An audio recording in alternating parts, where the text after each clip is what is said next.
Selamat datang di Pojok Santai. Sebelum Anda mendengarkan audiobook ini, kami menginformasikan bahwa channel ini adalah review audio dari buku yang ada di Indonesia. Untuk membaca keseluruhan buku ini, kami menyarankan membeli buku aslinya di toko buku kesayangan Anda, baik offline maupun online. Keberadaan channel ini dimaksudkan untuk membantu Anda mendapatkan pengetahuan dari buku-buku kesayangan Anda. Jangan lupa untuk subscribe, like, dan komen.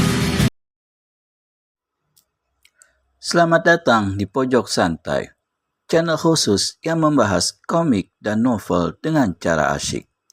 Pranajaya berhasil mengalahkan setan darah pertama. Namun urusan belum selesai. Ada sesuatu besar yang menanti mereka. Apakah itu? Yuk cari tahu di video berikut ini. Kentut putri yang paling cantik pun di jagat ini, tak ada orang yang akan mau beli. Paras Gonggoseta dan 7 kawannya menegang membesi. Ini adalah satu penghinaan. Mereka dipermain-mainkan. Di lain pihak, Pranajaya menggigit bibir. Bagaimana Wiro masih bisa bergurau menghadapi bahaya macam begini? Pemuda bertangan buntung ini sudah sejak tadi mengeluh dalam hati. Dia ingat pesan gurunya, kota raja penuh dengan tokoh-tokoh silat berilmu tinggi. Berurusan dengan mereka berarti mati. Prana melirik pada Sekar. Gadis baju kuning ini dilihatnya juga berada dalam ketegangan. Gonggoseta maju lagi selangkah. Sret! Dari balik punggungnya, manusia kepala besar ini cabut sebilah golok 4 segi panjang yang lebarnya 1,5 jengkal. Senjata ini berkilauan ditimpa sinar matahari sore. Sebut nama kalian masing-masing, cepat, atau kalian penasaran. Dengar, Gonggoseta, menyauti Wiro Sableng. Kami tidak dusta. Kami sama sekali tidak membunuh setan pikulan. Jika bukan kalian, entah siapa. Juga siapa yang membunuh 3 setan darah di dalam sana? Yang mana kami tahu? Jawabnya. Dia memandang ke langit di sebelah barat. Gonggoseta, hari sudah sore. Matahari sebentar lagi mau tenggelam. Beri kami jalan. Sebaiknya kalian lekas mencari dan menyelidiki siapa sebenarnya pembunuh kawan-kawanmu itu sebelum hari menjadi malam dan sebelum dia lari jauh. Tubuh si cakar iblis kelihatan semakin membungkuk ke muka. Dari mulutnya terdengar suara menggerendang. Lalu katanya, Gonggoseta, kuku-kuku jariku sudah tak sabar untuk cepat-cepat mengkremus manusia-manusia ini. Kita semua sudah tahu bahwa mereka yang menamatkan riwayat 3 setan darah. Tunggu apa lagi sih? Habis berkata begitu, si cakar iblis menggerendang keras. Kedua tangannya yang berkuku panjang menyambar ke muka Wiro Sableng. Cepat-cepat, Pendekar 212 melompat ke samping.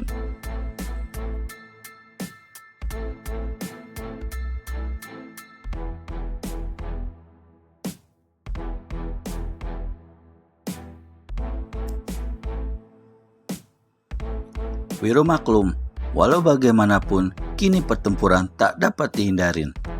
7 orang tokoh-tokoh silat lainnya dilihatnya telah bergerak pula, masing-masing keluarkan senjata. Karenanya, Pendekar 212 ini tidak sungkan-sungkan lagi. Tangan kiri menghantam ke muka ke arah cakar iblis, sedang tangan kanan menyelinap mencabut kapak naga geni 212. Sekar dan Prana tidak pula tinggal diam, melainkan cabut rantai petaka bumi dan pedang Eka Sakti. Begitu serangannya luput, penuh penasaran si cakar iblis balikan badan dan kembali menyerang dengan jurus yang lebih hebat dari pertama tadi. Namun betapa kagetnya manusia ini sewaktu tubuhnya menjadi limbung disambar serangkum angin yang keluar dari pukulan tangan kiri Wiro Sableng. 2 di antara tokoh-tokoh silat istana itu, yakni si telinga arit Si telinga Arit Sakti dan hantu hitam muka putih berseru kaget sewaktu melihat senjata yang digenggam Wiro Sableng. "Kapak naga geni, 212!" seru mereka hampir bersamaan. Yang lain-lainnya tersentak kaget. Mereka belum pernah melihat senjata yang pernah menggegerkan dunia persilatan itu. Cuma mendengar-dengar saja.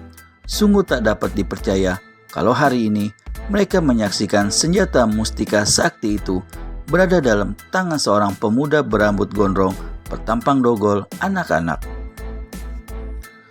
Rasa heran tak percaya itu tidak berjalan lama dan berubah menjadi keterkejutan dan kemarahan yang amat sangat sewaktu kapak maut naga geni 212 berkiblat dan meminta korban pertama, yaitu si Picak dari utara. Si Picak dari utara menjerit keras, "Ah!" dan tubuh dan dengan dada mandi darah dihantam kapak sakti itu laksana ratusan tahun mengaung. Anginnya menderu-deru, sedang dari mulut pendekar 212 mulai terdengar suara siulan yang diselingi dengan suara tertawa aneh dan bentakan-bentakan.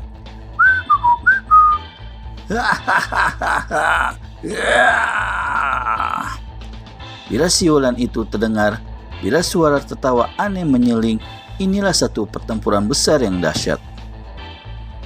Tubuhnya sudah lenyap ditelan kecepatan geraknya dan ditelan bayang-bayang gerakan 7 pengeroyoknya. Sekar dan Pranajaya putar senjata masing-masing dan menghadapi 3 orang pengeroyok, sementara Wiro yang berpunggung-punggungan dengan mereka menghadapi 4 pengeroyok lainnya. 50 prajurit kerajaan mengurung dalam bentuk lingkaran.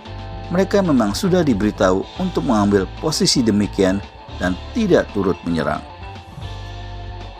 "Dapatkan serangan!" teriak Gonggoseta.